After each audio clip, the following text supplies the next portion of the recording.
అనే మాట చెప్తా ఉన్నాను. ఎమ్మెల్యేలుగా గెలిచింది ఎందుకు?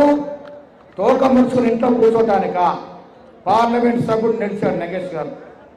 దమ్ము లేదు మీకు కేంద్ర నాయకత్వం దగ్గర పోయి రాష్ట్రంలో రేవంత్ రెడ్డి పాలన బాగా సాగుతా ఉంది.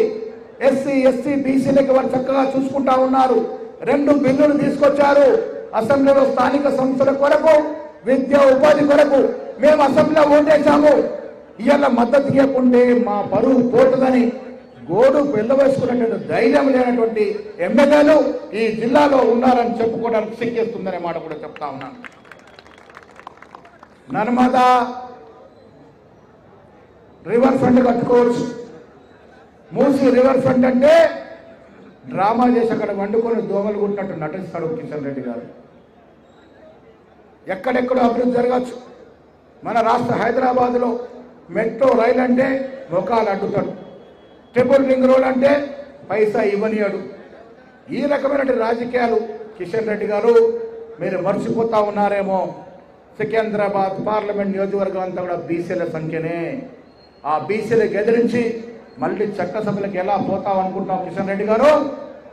కాంగ్రెస్ పార్టీ ప్రతి కాంగ్రెస్ కార్యకర్త నీ డొంకుడు తరాన్ని నిలదీస్తా ఉంది. అలా బీజేపీ బీఆర్ఎస్ పని రాష్ట్రంలో అయిపోయింది మిత్రులారా. బీఆర్ఎస్ చెప్పనక్కర్లేదు, కవిత ఒక్క పల్లకి పాడుతూ ఉంది. హరీష్ రావు అదను కోసం చూస్తూ ఉన్నాడు. కేసీఆర్ ఫామ్ హౌస్లో నిద్రిస్తూ ఉన్నాడు. కేటీఆర్ రోజు అబద్ధాలతో సోషల్ మీడియా నడుపుకుంటా ఉన్నాడు. 4 దిక్కుల విడిపోయి ఉన్నారు. అన్నా చెల్లెళ్ళ కొట్టాడ ఎందుకు? మీకేమైనా తెలుసా? ఎందుకోసం కేటీఆర్ కవిత కొట్లాడుతున్నారు? దోచుకున్న సంపాద వాటాలు సరిగా పంచుకోలేక ఇలా అటుముఖం ఇటుపై పోరాడుతూ ఉన్నారు. ఇలా పంచాయతీ చంపలేక కేసీఆర్ ఫామ్ హౌస్కే ముద్రమైపోయినాడు. బీఆర్ఎస్ పరిస్థితి అట్లుంది. ఇవాళ బీసీని వ్యతిరేకించే బీజేపీ పరిస్థితి రేపు రానున్న ఎన్నికల్లో ఎలా ఉంటుందో మీకు చెప్పనక్కర్లేదు. ఇలా రాహుల్ గాంధీ గారు నిజాయితీగా నిష్కల్మషుడిగా ఈ దేశం బాగుండాలని భారత్ జోడో యాత్ర చేసి భారతదేశాన్ని సమూలంగా చదవగలిగినాడు. భౌగోళికంగానే కాకుండా సాంఘికంగా, చరిత్రపరంగా, కులాల పరంగా, మతాల పరంగా, ప్రాంతాల పరంగా చదవగలిగినాడు. కాబట్టే జిస్కి జితని ఆబాది ఉస్కి ఉతని బాగేదర్ నినాదం తీసుకొచ్చినాడు. ఆ నినాదాన్ని రాష్ట్ర ముఖ్యమంత్రి రేవంత్ రెడ్డి అయ్యుడు కూడా సాకారం చేసి కుల సర్వే చేశాడు. 2 చట్టాలు చేశాడు. చట్టాలు కేంద్రంలో పెండింగ్లో ఉన్నాయి. సుప్రీంకోర్టు సీలింగ్ తీయాలంటే మోడీ ముఖం చాటేస్తున్నాడు. అమిత్ షా ఇంట్లో దాక్కుంటున్నాడు. కిషన్ రెడ్డి దొంగ నాటకం ఆడుతూ ఉన్నాడు. ఈ రాష్ట్రానికి ఒక శనిలా దాపురించిన కిషన్ రెడ్డి తగు రీతిలో తగు సమయంలో నీకు ప్రజలు సికింద్రాబాద్ ప్రజలే బుద్ధి చెప్తారనే మాట కూడా ఈ సందర్భంగా నేను మనవి చేస్తూ ఉన్నాను. మిత్రులారా, భగవంతుని అందరం పూజిస్తాం. నేను కూడా శివభక్తుని. నా పేరే మహేశ్వరుడు. రోజు శివుని పూజ అయింది నేను బయటకు రాను. కానీ మా జీవితంలో ఎప్పుడు శివుని పేరు మీద ఓట్లు అడగలే. అరే, ప్రధానమంత్రిగా చేసి 5 ఏళ్ళు 2 కోట్ల ఉద్యోగాలు ఇస్తాని, ఈ బ్యాంకులలో 15 లక్షలు ఇస్తాని, గరీబోడు బతుకులు బాగు చేస్తాని ఓట్లు వేయించుకొని 5 ఏళ్ల తర్వాత నేను ఇది చేసినాను ఓట్లు అడగకుండా మళ్ళీ శ్రీరామచంద్రుడి మీద ఓట్లు అడుగుతుంది సిగ్గు లేకుండా. 2ోసారి 3ఓసారి ఎట్లా అడుగుతుంది? అరే, శ్రీరామచంద్రుడికి బీజేపీ పార్టీకి సంబంధం ఏంది? శ్రీరామచంద్రుడు ఏ యుగము?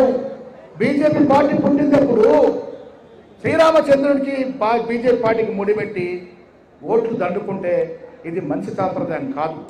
వచ్చే తరాలకి బాగుండాలంటే పని చేసేవాడే నాయకుడు, ప్రజల్లో ఉండేవాడే నాయకుడు, ప్రజలతో మమేకమైన వాడే నాయకుడు, మనకిచ్చిన వాగ్దానాలు పూరించేవాడే నాయకుడు. వాడినే గెలిపించాలి. అందుకే చెప్తా ఉన్నా, కాంగ్రెస్ పార్టీ ఒక మాట ఇస్తే మాటే. తెలంగాణ ఇస్తానన్న సోనియా గాంధీ తెలంగాణ ఇచ్చిందా లేదా? తెలంగాణ ఇచ్చింది కాబట్టే మీరు 6 గ్యారంటీలు సోనియా గాంధీ చదివిస్తే నమ్మినారా లేరా? ఆ 6 గ్యారంటీలో మెజార్టీ అంశాలను ఇస్తున్నామా లేదా? ఇలా ఉచిత బస్సు మొదలుకొని సన్న బియ్యాల వరకు ఇచ్చిన మాట తప్పకుండా. కేసీఆర్ సుతిలేని సంసారం నడిపి 8 లక్షల కోట్ల అప్పు చేస్తే కూడా కష్టాన్ని నష్టాన్ని ఓర్చి మీకు ఇవ్వాల్సిన ఫలితాలు ఇస్తా ఉన్నాం. ఇంక ఇవ్వాల్సిన కూడా ఇస్తాము. 11 నెలల్లో 65,000 ఉద్యోగాలు ఇచ్చాం. సీతక్క జూపల్లి గారు ఉన్నారు, ఇంకా 35,000 ఇస్తామని వారు సాక్షిగా చెప్తా ఉన్నాం. మనం తెలంగాణ కోరుకుంది ఉద్యోగాల కోసమే కదా. ఆ ఉద్యోగాలు ఇవ్వకుండా ఇంటి మీద ఉద్యోగాలు పెడితే ప్రజలు ఇంటికి పంపినారాయన్ని. మేము 65,000 ఉద్యోగాలు 11 మాసాల్లో ఇచ్చాం. ఇంకా ఉద్యోగాలు ఇస్తాం. బీద యువతరాన్ని నిరుద్యోగాన్ని నిర్మూలించే ప్రయత్నం చేస్తాం. ఇచ్చిన మాట కట్టుబడి ఉంటాము. రేవంత్ రెడ్డి గారిది నాది వేరే మాట కాదు సుమా. మాదంతా ఒకే కుటుంబం. ఇవాళ జూపల్లి గారు కానీ, బట్టి గారు కానీ, ఉత్తమ్ కుమార్ రెడ్డి గారు కానీ, సీతక్క కానీ వీరందరం కూడా మీనాక్షి గారి నాయకత్వంలో ఒక కుటుంబంలా పనిచేస్తాం. మేము ఐక్యంగా ఉంటాం, మిమ్మల్ని ఐక్యంగా ఉంచుతాం, ఈ రాష్ట్రాన్ని ఐక్యంగా ఉంచుతాం. యావత్ తెలంగాణ, యావత్ దేశంలో కాదు ఒక ప్రపంచంలో మేటి రాష్ట్రంగా దిద్దే ప్రయత్నంలో మేము ఉన్నాం. అందుకే రేవంత్ రెడ్డి గారు, శ్రీధర్ బాబు గారు విదేశం నుంచి 1,75,000 కోట్ల విదేశీ పెట్టుబడులు తీసుకొచ్చారు. కేటీఆర్ బాగా ఇంగ్లీష్ మాట్లాడుతారు.